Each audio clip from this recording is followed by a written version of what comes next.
Donc maintenant nous allons voir une autre fonctionnalité concernant la recherche dans une feuille de calcul, qui est la fonctionnalité de recherche approchée, et on verra également comment utiliser la fonction etNA pour déterminer si une expression est NA ou non, et en l'occurrence pour déterminer si on a une correspondance exacte dans notre recherche.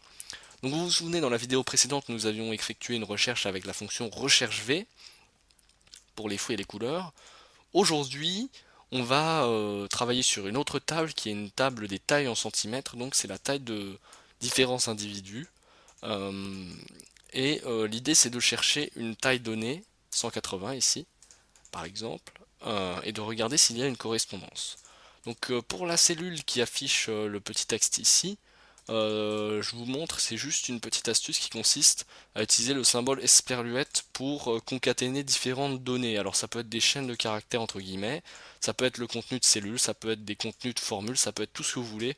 C'est une petite astuce qui est bien pratique quand vous voulez écrire des petites phrases un peu dynamiques comme ça. Alors, on va tout d'abord écrire notre formule recherche V, comme on l'a fait dans la vidéo précédente. Donc recherche V, de valeur cherchée, on sélectionne la cellule. Table matrice, on va sélectionner notre matrice avec les tailles et les prénoms. Et numéro d'index colonne, c'est le numéro 2 puisque on travaille sur la colonne du nom ici. Alors, ça nous trouve Jack. C'est un petit peu surprenant, effectivement, puisque Jack ne mesure pas 180 cm. En fait, personne ne mesure 180 cm.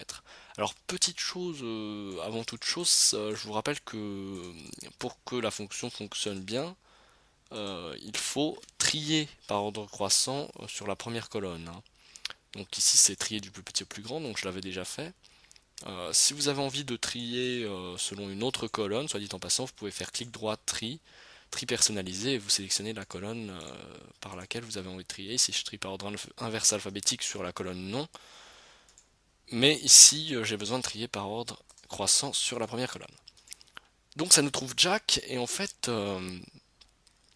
c'est un résultat approché, parce qu'il faut savoir que le quatrième argument dont je vous avais parlé pour la fonction recherche V, c'est l'argument valeur proche. Donc l'argument valeur proche, c'est un booléen, c'est-à-dire qu'il peut prendre la valeur vraie ou la valeur faux. Et on nous dit donc, là, vous pouvez le lire aussi bien que moi, que si cet argument est placé à vrai, la correspondance sera approximative. Si cet argument est faux, ce sera la correspondance exacte. Et par défaut, Excel met cet argument à la valeur vraie. Donc ça revient strictement au même si j'insère vrai ici, on retrouve Jack. Et c'est un résultat approché. Et quand je dis résultat approché, il faut bien comprendre que c'est un résultat approché par valeur inférieure. Parce que si vous regardez dans le tableau, James mesure 180 cm et c'est plus proche de 180 que 178 cm, les 178 cm que mesure Jack. En fait, le résultat se fait par valeur inférieure, c'est-à-dire que la fonction recherche H, enfin recherche V en l'occurrence, euh, recherche parcourt le tableau de haut en bas et s'arrête lorsqu'elle a dépassé 180 cm et renvoie la dernière valeur qu'elle a examinée, c'est-à-dire Jack. Voyons maintenant ce que fait cette fonction si on lui donne comme argument, si on lui passe l'argument faux pour le quatrième argument. Ça nous indique NA. Donc NA, ça veut dire que ça n'a pas trouvé de correspondance exacte. Et dans ce cas, ça ne retourne rien, enfin ça retourne NA, ça ne retourne pas de nom de personne. Donc l'idée, ça va être que déjà, on va mettre la recherche approximative sur vrai, mais on aimerait indiquer que ce résultat est approximatif et que ce n'est pas une correspondance exacte. Alors pour ce faire, il y a une solution, c'est d'utiliser la fonction etNA, dont je vous parlais tout à l'heure. Donc la fonction etNA, on va l'utiliser en même temps qu'un si, donc qui va nous permettre de faire un test logique. Vous connaissez la fonction si, vous l'avez déjà vue. Donc la syntaxe, je vous la rappelle, c'est si de test logique. La valeur si le test logique est vérifié, la valeur si le test logique n'est pas vérifié. Et donc on va prendre une fonction si, on va lui passer comme premier argument la fonction etNA. Donc cette fonction, vous ne la connaissez pas a priori, elle prend comme argument un seul argument qui est la valeur à tester. Donc la valeur à tester, ça va être une valeur, et la fonction etNA va renvoyer vrai si cette valeur est NA, et va renvoyer faux si cette valeur n'est pas ENA. C'est très simple. Et donc ici, on va l'utiliser avec notre fonction recherche verticale. Donc je vous rappelle les flèches du haut et du bas pour naviguer dans les propositions d'Excel et la flèche tabulation pour valider. Donc recherche V de valeur cherchée, c'est toujours la même cellule. La table matrice, ça n'a pas changé non plus. Index colonne C2.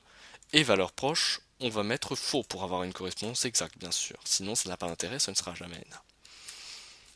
Voilà, le deuxième argument de la fonction si, on va mettre non trouvé, ou non exact plutôt, parce que si la fonction si a fait appel à cet argument, c'est que etena renvoie vrai, donc que la recherche n'a pas trouvé de résultat exact, puisque c'est ENA. Et dans l'autre possibilité, on va mettre exact. Et nous y voilà. Là, la cellule nous indique gentiment que la valeur Jack n'est pas exacte. Donc j'aurais dû mettre un E. La correspondance n'est pas exacte. Et si par exemple on indiquait 181, qui est la taille de James, la correspondance est exacte. Donc ça peut être très utile pour préciser ou ne pas préciser l'exactitude des correspondances.